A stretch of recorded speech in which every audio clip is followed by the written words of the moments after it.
Hi, I'm Ken Miller with the National Academy of Sports Medicine, and I'm here with Carolina Ray of C-Ray Performance. And we are coming at you from Alameda, California at Training Station.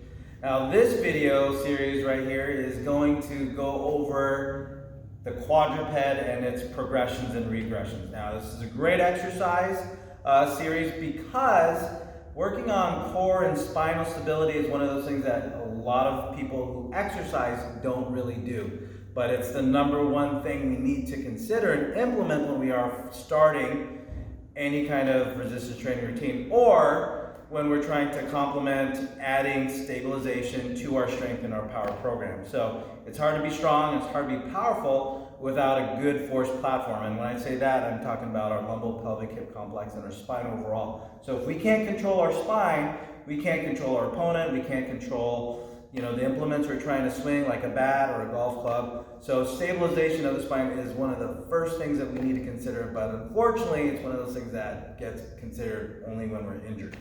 So I'm gonna have Carolina go ahead and get into the traditional quadruped position. So to do this, nice and simple. Hands under shoulders, knees under hips. So let's move those hands just a little bit forward there. And I'm gonna have you move your hips a little bit forward there. So like a tabletop, chin is tucked in, head is neutral, ears, shoulders, hips in line, hips, knees, shoulders, hands, elbows, nice and in line. So this right here, believe it or not, can be an exercise for a lot of people. A lot of times for people coming back from sports injury or maybe just being deconditioned, haven't worked out in a while. So there tends to be a lot of weakness in that lumbo-pelvic hip complex. But a hidden benefit to this movement and just holding this is that we are working on those neck stabilizers, having her keep that head in a nice neutral position.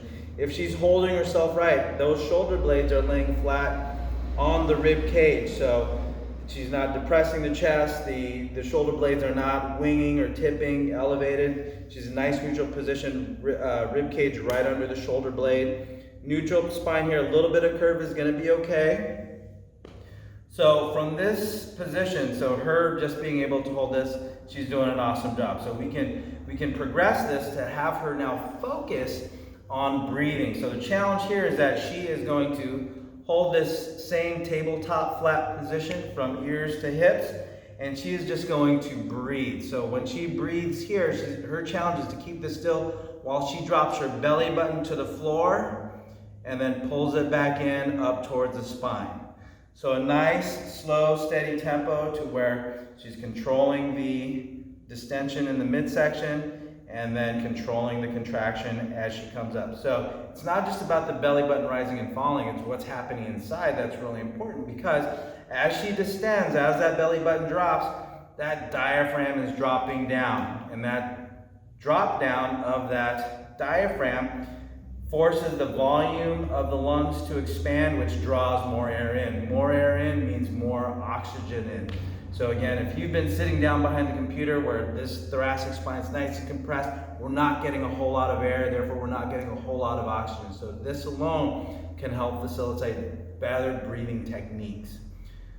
So from here, so client is not just gonna be here for their whole workout routine. So we need to progress this demand on this midsection. So the first thing we want to add in right here is a little progression. So I can have her breathe from this position. So this is a progression. So I've lengthened her out, increased the demand, and the regression now is for her to go the opposite direction. So it's not that she's totally sitting back, but I am going to have her have the hips slightly behind, and she can go ahead and hold position here. So everything else being the same, chin tucked in, nice neutral position. Now this progression and regression, I can take those techniques and apply it to the next 3 exercises that we're gonna go over to either increase or decrease demand on the trunk and the spine.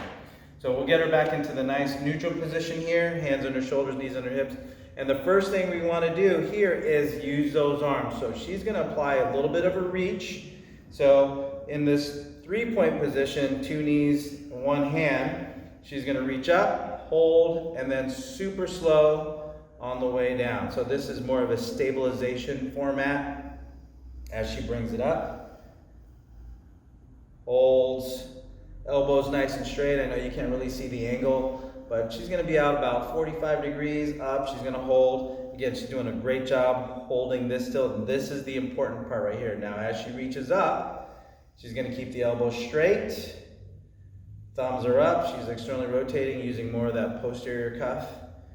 And relax. So from there, she can either go same side for a certain amount of reps, 10 to 12 repetitions, other side for the same amount of repetitions, or she can alternate between the right and the left side. Now, what we can do with the upper body, we can certainly do with the lower body. So now, instead of reaching up with the arms, she can extend straight back with the hips. So the important thing here is that she is extending at the knee. She's keeping the hips in a nice neutral position. She's not elevating, she's not dropping the hips, so she's keeping this level with the shoulders. She comes out, extends out, points the toe, what we call triple extension, and then she can bring that back down. Once the knee touches, she can go ahead and extend back out. Right? The problem here is that if she were to try and reach up, like a lot of people do to work on the glutes, the chances are high of rotating out, but the chances are even higher that she is going to arch through the back. So again, number one goal, objective here is to keep everything nice and neutral, steady through that spine as she extends out, uses the glutes right there. Again, challenge that midsection. Now, once the client has done their regressions or progressions, whatever is appropriate for them to maintain that neutral position, then the next progression here, exercise-wise, going from upper body only to lower body only, is to go upper and lower. So what I'm going to have her do now is she's going to go ahead and extend through that right arm, and she's going to extend through that left leg. So this is what you might call a bird dog, okay, or opposite arm, opposite leg raise.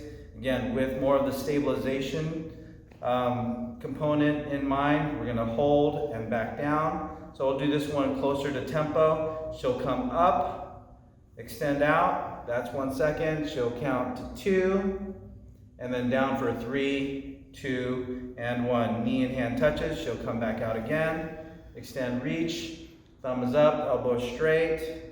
She's doing a good job of keeping everything nice and level. She's not shifting towards one side or the other too much. A little bit of shift is going to be okay, but I do not want the drop. I do not want her to start dropping through the shoulder blade.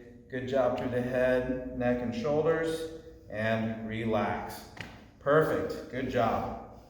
So when it comes to this routine, use it as a warm-up. So you've done your foam rolling, you've done your flexibility. Then when it's time to add in the core activation, this is where we need to start the program. So again, like most other routines, this can be a standalone. You can add it as part of your movement prep. But if there's any time when you're stuck in a stagnant position and when we need to activate those muscles to help you hold yourself more upright, get more oxygen in the lungs, this is a good routine to help you do all of that. So try it out, do it. You'll love it. You'll feel great afterwards.